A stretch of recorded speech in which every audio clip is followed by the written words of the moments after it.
आज मैं कथा सुना रहा हूं पंच महाभूतों में परम विराट आकाश तत्व की। एक तारा है जो बिल्कुल अलग दिखाई देता है, अकेला दिखाई देता है। आकाश में चमकते इस खूबसूरत सितारे की समस्या यही है कि इसके आसपास कुछ दिखाई नहीं देता है और ये चमकदार ग्रह है शुक्र। मैं आज आपको इसकी कहानी सुनाता हूं। आज से हजारों हजार साल पहले महर्षि भृगु का पुत्र कवि वो महर्षि अंगिरस के आश्रम में पढ़ने के लिए गया। महर्षि अंगिरस के विद्यार्थियों के साथ स्वयं उनका पुत्र भी पढ़ता था जीव।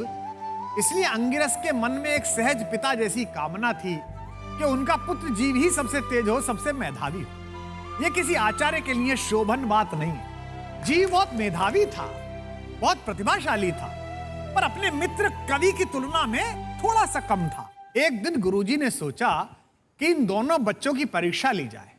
एक पुत्र, एक शिष्य, एक पर लाड़, एक उनका मान। उन्होंने कवि और जीव को सामने बिठाया और कहा कि ये कुछ प्रश्न मैं तुम्हारे सामने रखा हूं, बच्चे एक एक करके उत्तर दो। उन्होंने पूछा, पवन से भी तेज गति किसकी है? जीव चुप रह गया, उसकी समझ में नहीं आया कि पवन से तेज क्या है।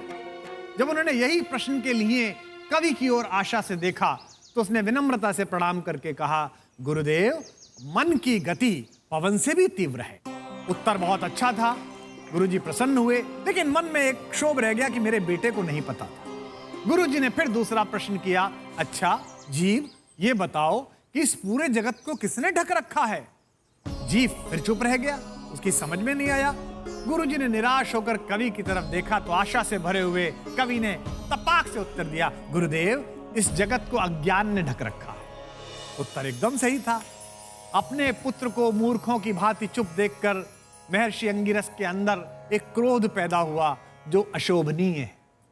उन्होंने फिर तीसरा सवाल किया और पूछा, बताओ आलस्य क्या है? जीव अभी सोच ही रहा था कि उन्होंने कवि के पास देखा और कवि ने तुरंत उत्तर दिया, गुरुदेव, धर्म न करना ही आलस्य है। उत्तर बहुत अच्छा था कवि का और ये कवि ही कह सकता है, लेकिन गुरुजी बहुत दुखी हुए। उन्होंने परीक्षा समाप्त की और सोचने लगे कि यार अपने बेटे को उतना बुद्धिमान कैसे बनाऊं जितना ये कवि है। तो उन्होंने कोई सात्विक युक्ति निकालने की बजाय एक तामसिक युक्ति निकाली जो आचार्यों को शोभा नहीं देती। वो अपने पुत्र को अलग से पढ़ाने लगे, तब भी जीव उतना मेधावी ना बन पाया। उन्होंने सोचा कि अपने बेटे को आगे बढ़ाऊं, इससे बेहतर यह है कि कवि को पीछे कर दूं ताकि ये आगे बढ़े। अब अगले दिन से जब सारे बच्चे पढ़ाई के लिए बैठे